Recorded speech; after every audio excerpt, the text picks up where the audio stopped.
All right, welcome to the zone. I'm Stephanie Hawk Freeman, and today we have a flashback fun episode where we're meeting with former Gonzaga women's basketball point guard Jessie Loera. Jessie, thank you for being here. Thank you for having me. Yeah, so this was a little interesting for us to schedule because you're in Germany and you're 9 hours ahead from Spokane time. So this is like your dinner time. Yep, for sure. For sure, it's a different situation for sure. The different time zones. Yeah. Well, so in a previous podcast, I was speaking with Kaylee Trong, and she was talking about how she was texting you and saying, I can't believe it. I'm a senior. Can you believe that the Trong twins are seniors? Oh my gosh, I feel like time flies. I just remember them coming in as freshmen, and it was just they were so young, and now seeing them as seniors, like it makes me feel old. Oh, well, I was just going to say that because I remember you coming in as a freshman and now you're into your third year professionally. I mean, can you believe that? Oh, it feels like forever ago.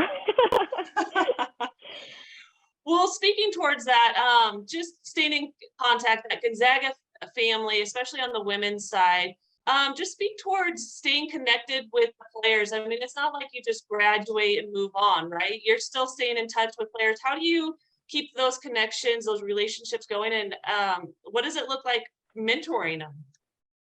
Well, I mean, me even coming in as a freshman, Gonzaga players who graduated ahead of me stayed in contact with us, even though we didn't play with them. Hayden, Shelby, Shaq, all those great players that were ahead of me. And I knew, like, as I got older through the years and we had younger players come in, I wanted to also lead by example by doing that and welcoming them into like the Zag community, the Zag family. And I wanted to make sure that they knew they had someone they could reach out to after I was gone. And so I just had a really good connection with all these players that were younger than me and older. And I think that having these connections just really is what helped us grow as players and as a person and everything. So I wanted to be that person for them. Awesome. So let's catch up with you a little bit. Go ahead and tell the people, where have you been since you've left Gonzaga? So my first year overseas was in Iceland. I had a great experience there. The country was beautiful. It was hard because of COVID, yes, because we also had COVID going on overseas. We had to take a few months off, but we were able to jump back into it, which was nice. So I had a great time there. My second year was in Switzerland, and I had a great opportunity to play under a great coach and play with such a great team, great group of girls, and kind of gave me that feeling that I had back in college, just kind of that experience. And then this year I'm over in Germany for my third year. Awesome. So let's just talk about this. Your first year, you were in Iceland, like you said, and you had to go through all the COVID stuff, but you had a great season. I mean, you've been playing really well professionally. And the stats that I found, and you may have to correct me, but 35 minutes, 17 points, 6.9 assists a game, and you made all Icelandic second team. Is that correct? Yes. Okay, so then you go to Yeah. Switzerland, and then it's like you were all over the place. I mean, 19.6 points a game, 35 minutes, 55% field goal percentage, 34% behind the 3 point, 5.9 assists, 7 steals, 7 rebounds, and 4.5 steals a game. My goodness, were you like the Energizer Bunny? I mean, you were all over the place. That got you League Player of the Year and Defensive Player of the Year. Was there something in the water in Switzerland, or what's going on? I was just in a great situation, I think. The girls I played with, the club that I was playing for, just I think really brought out the best in me. I had a coach who really pushed me to my limits, who challenged me, who put me in a situation where like I was uncomfortable, but it was a role that I knew that it was something that I had to grow into. And I think just being in that environment really helped me. And I think just the summer prior to after Iceland, like I was very motivated and determined to really try to be as successful as I could this next season coming up. Awesome. So now you're in Germany. How's the season going for you? Because I know you've played some games, and what's your role on this team now? Um, I mean, same thing. I'm coming in as the point guard. I'm starting. I have a great group of girls that I'm playing with again, and that's the great thing about overseas. Like each year, you don't know who you'll be with, and it's always a privilege to play somewhere new and with a new team. But like just like I've always been, I'm coming in as a leader, someone who's vocal, who can also make an impact, and I hope I can. And so far, it's going really well for us. We have lost a few games, but I think we're learning from those losses, the mistakes, and just kind of progressing and getting better as a team, like any other team would. Awesome. But So in this league, there's a lot of players. There's players from all over the world, a lot of American players.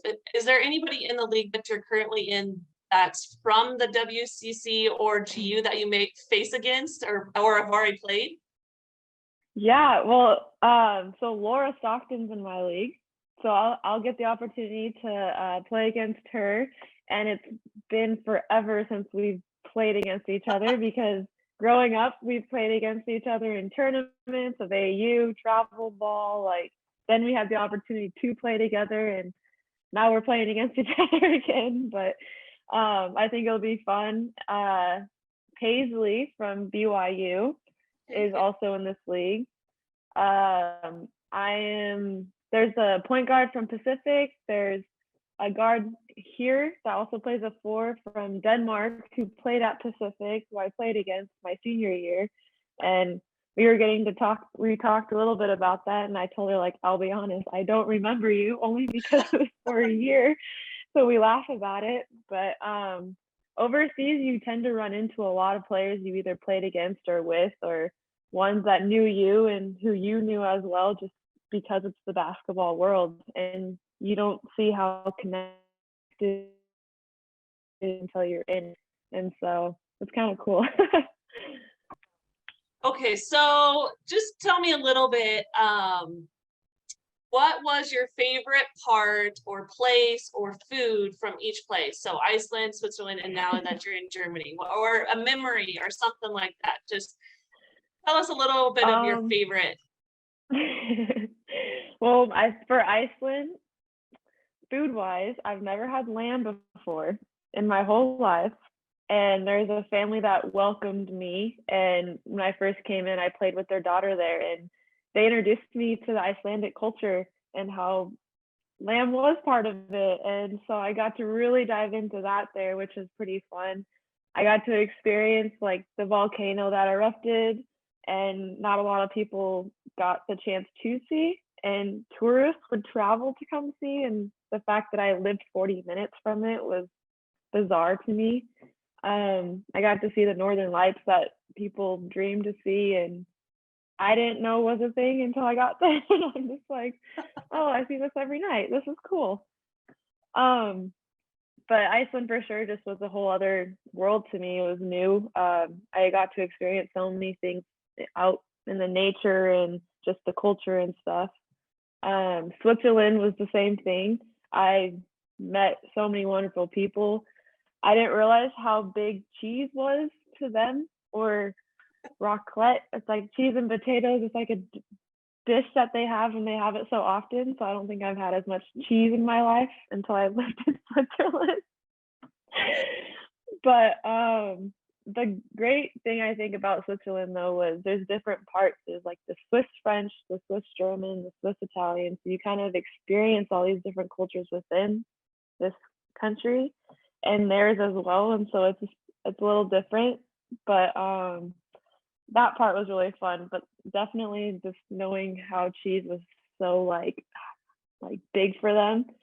I came home and I'm like, Mom, I don't think I can ever really look at cheese again because I've had so much. But it was very good. But right in Germany too, it's very diverse, and especially where I'm at, because I'm west south of Germany, so I'm near the French border, near the Swiss border. I'm close to where I played last year, which is kind of cool. But I also get to experience the German culture, so it's just kind of, I'm still getting to know it a little bit, but it's been a good experience so far. Awesome. Awesome. Okay, so let's go back to basketball. And I've heard you talk about how Gonzaga prepared you to play professionally and get, ready for that next level. But now that you're going into your third year, how have you seen your game grow? Like, I remember this point guard that was just a tenacious defender all over the place, quick hands, like someone that I would never want to go against because you were just all over the place. But where have you seen your game grow? Well, I think the game overseas is completely different to the game in college. It's a lot faster, it's more physical. Like, you play against these players who are from the national teams or players who played somewhere else in the States or some other country, and they're playing pro for a reason because they're great. And so that there just kind of is a difference in the game. But for me individually, I've been able to be more confident as a player, I think, because I have these different coaches and roles that I'm being put into. And I think I've grown, that growth though started in college for sure. And then I think it's just getting more and more as the years go with experience.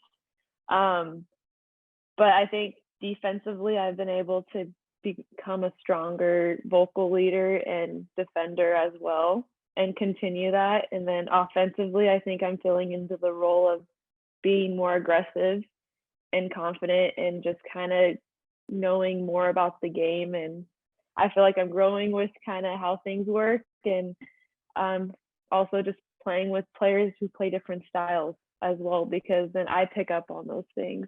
And so there's just growth on both sides. Awesome.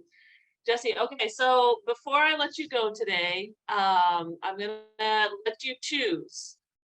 I want to either know whether you have a pregame ritual or your favorite Gonzaga basketball memory. Ooh. I think my favorite memory for sure.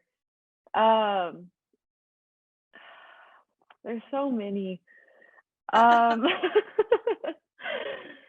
think one of my favorite memories though was